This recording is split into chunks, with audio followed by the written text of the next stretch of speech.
आज व्हिडिओ बनवताना खूप भावुक होऊन व्हिडिओ बनवते खरंच, कारण आजचा व्हिडिओ खरंच पाहून तुमच्याही डोळ्यात पाणी येतील, ऐकताना तुम्हालाही खरंच खूप वाईट वाटेल असाच हा व्हिडिओ आहे।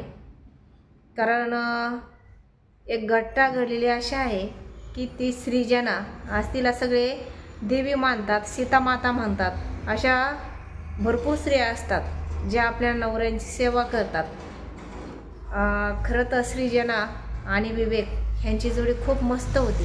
इंस्टाग्रामवरती त्यांचा आयडी आहे, खूप मोठा आहे, आणि पण सगळं त्यांचं जीवन आता विस्करलं, काही त्या जीवनामध्ये राहिलं नाही। कारण एवढं 8 वर्षापासूनचं त्यांचं प्रेम होतं ते एका क्षणातही नाही म्हणता येणार। कारण 6 महिने संघर्ष केला त्या मुलीनं।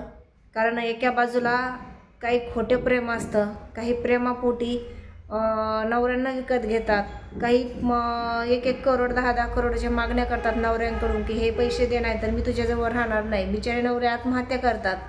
काही काही ठिकाणी असं पाहायला मिळतं की एक्स्ट्रा मॅटर असतात काहीतरी, पहा काही मुलींचे, त्याच्यावरून काहींचे जीवन बर्बाद होतात। असे भरपूर कारणं भरपूर आहेत। नवऱ्याकडून कोणतीही गोष्ट, एखादी गोष्ट पूर्ण न झाल्यामुळं, त्या अपेक्षा नवऱ्याकडून नाही पूर्ण झाल्यामुळं मुली कोणताही टोकाचं पाऊल उचलतात। ह्या घटना समोर आहेत। त्याच्यामध्ये ही आत्ताच्या जगामधली एक नवीन आणि सत्य घटना आहे, तीच म्हणजे ह्या दोघांची जोडी। यांचे व्हिडिओज पण मी भरपूर दिवसापासून पाहायचे, कारण त्या मुलीने जीवनामध्ये एवढा संघर्ष केला, त्या नवऱ्याला वाचवण्यासाठी तिने कोणताही प्रयत्न कमी नाही सोडला। त्याच्या हॉस्पिटलमध्ये तेवढीच काळजी घेतली, घरी आणल्यानंतरही तेवढीच घेतली। विशेष म्हणजे त्या मुलीनं स्वतःच्या नवऱ्यांचे ज्यावेळेस कॅन्सर झाल्यानंतर 3ऱ्या स्टेपला गेला कॅन्सर, आणि त्यांचं ते ऑपरेशन वगैरे झालते, त्यावेळेस त्यांच्या डोक्यावर एकही केस ठेवलेला नव्हता। त्यावेळेस त्या मुलीनं तिच्या स्वतःच्या हातानं तिचे हे डोक्याचे केस सगळे कापून टाकले। खरं सांगायचं म्हणजे काही काही जण 10, 15, 20 वर्षाच्या वयामध्ये जीवनाला कंटाळतात, हार मानतात, आत्महत्या करतात। तर एका बाजूला हे खरं प्रेम, कारण त्या मुलीनं नवऱ्याला वाचवण्यासाठी कोणतीच गोष्ट कमी नाही सोडली। पण शेवटी देवालाच मान्य नव्हतं, कारण ह्यावेळेस देवानंच त्यांना धोका दिला। माणसं तर माणसाला देता म्हणे, पण देवानेच त्यांना धोका दिला। कारण त्यांच्या लग्नापासूनचे, त्यांच्या लग्नाच्या अगोदरपासूनचे, ज्यावेळेस त्यांच्या रिलेशनशिपमध्ये ते होते तेव्हापासूनचे मी त्यांचे व्हिडिओ पाहत होते। आणि आता अलीकडं म्हणजे त्यांचं 1-3 वर्षापूर्वी लग्नही झालेलं होतं। त्यांना मुलं बाळ असेल की नाही माहीत नाही, कारण त्यांचा मुलाबाळांचा कधी व्हिडिओ इंस्टाग्रामवरती किंवा कोणत्याही ॲपवरती मला दिसलाच नाही। पण हे त्यांचे व्हिडिओ कायम असायचे, कारण त्या नवऱ्याच्या सेवेमध्ये ती बाई सतत गुंतलेली असायची। व्हिडिओ सोडण्यामध्ये कधी कधी असं चेहऱ्यावरून त्या नवऱ्याच्या असं ते एकदम स्तब्ध बसलेला असायचं, तर चेहऱ्यावरती असा हात जरी केला ना की त्याला समजत नव्हतं की माझ्यासमोर कोणाचा तरी हात आहे म्हणून। जेव्हा त्याच्या अंगाला स्पर्श करीन तेव्हा त्याला कळायचं की माझी बायको माझ्यासोबत आहे म्हणून। कधी कधी तो तिला ओळखायला सुद्धा नकार द्यायचा, पण त्या बाईनं कधीच हार नाही मानली। तिला वाटायचं आज तरी का होईना, उद्या तरी का होईना, पण माझा नवरा मला मिळेल। ह्या जीवनामध्ये तिनं हार मानली नाही,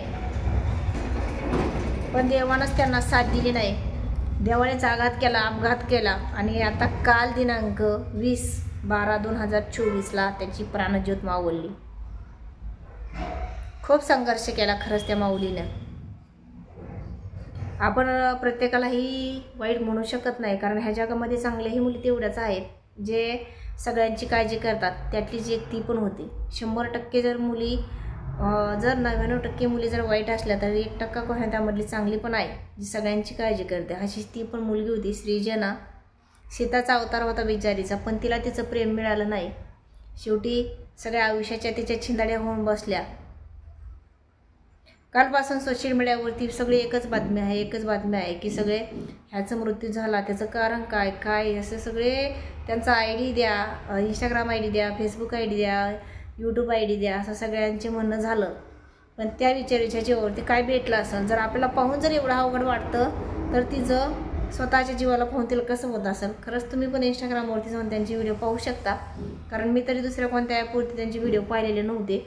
पण इंस्टाग्रामवरती सृजना अँड विवेक असं त्यांचा आयडी आहे, इंस्टाग्राम आयडी। 650,000 फॉलोअर्स आहेत त्यांचे। मी ही आयडी पाहिला, बरेच व्हिडिओ चेक केले, मी पण फॉलो केलेलं होतं त्यांना। आता भविष्यात परत त्यांचे व्हिडिओ येतील का हे माहीत नाही, पण झालं खरंच खूप वाईट झालं, कारण देवानंच वाईट केलं त्यांचं. कारण देवाच्या हातात सगळ्या गोष्टी होत्या. तिचं एवढा संघर्ष त्या माऊलीने केला, तिचं प्रेम तिला मिळायला पाहिजे होतं. कारण असं अर्धवट आयुष्यात जगाचं एवढं सोपं नसतं. ज्याचं गेलं त्यालाच माहिती असतं प्रेम काय असतं, आपले काय असतात. कारण धोकेबाजांना तर काहीच कोणाचं घेणं देणं नसतं, पण खरं प्रेम बिचारानं केलं होतं. 6 महिन्यामध्ये तिनं एवढा संघर्ष केलेला होता. जुलै महिन्यापासूनच त्यांचे ते आजारी होते आणि ऑगस्टपासून ते हॉस्पिटलमध्ये म्हणजे इलाज चालू होता त्यांचा. त्यांना घरी आणलेलं होतं, त्यांची सगळी देखभाल ती बाई करायची. पण शेवटी नियतीलाच मान्य नव्हतं. देवानंच यावेळेस त्यांना धोका दिला. काल त्या बिचाराची प्राणज्योत माऊली. काय त्या माऊलीवरती देवा संकट असेल, तिला तिचं आता निपटायचं, तिच्यामध्ये तू बळ दे, हिंमत दे. आणि देवाला खरंच एकच प्रार्थना आहे की अशी वेळ कोणा दुश्मनावर पण येऊ देऊ नको. कारण हा काळ म्हणजे खूप भयंकर, खूप वाईट आहे. ज्याचं गेलं त्यालाच किंमत कळते.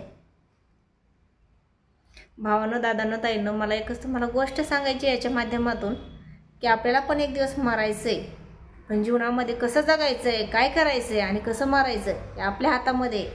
आपली 4 दिवसाची जिंदगी, 4 दिवसाची जिंदगी आहे. 3 दिवस तर आपले संपलेत, परवा, काल आणि आज संपलायच आपला. पण उद्याचा दिवस आपल्यासाठी असेल की नाही माहीत नाही. आणि हो, फक्त उद्याचाच नाही, आत्ताचा क्षणी आपण मरू शकतो. आत्ताच्या क्षणी आपल्याला काही होऊ शकतं. तो एक क्षण आपला असेल की नाही माहीत नाही. म्हणून आलेला क्षण तो हसत खेळत जगा. खरंच भावपूर्ण श्रद्धांजली त्यांना.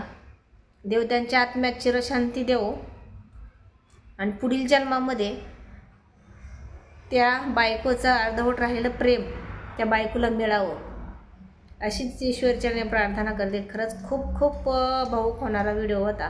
खरंच मनाला खूप वाईट वाटतं. कारण पहिल्यापासून मी पण त्यांचे व्हिडिओ पाहत होते. असं वाटत होतं का हा संघर्ष कधीतरी संपेल, हा संघर्ष कधीतरी थांबणार नाही आहे, संपणार, पण त्याला काहीतरी दुसरी वाट मिळणार, दुसरा रस्ता मार्ग मिळणार त्याला. पण हा मार्ग तिथंच संपला आणि आयुष्य पण तिथंच थांबून गेलं.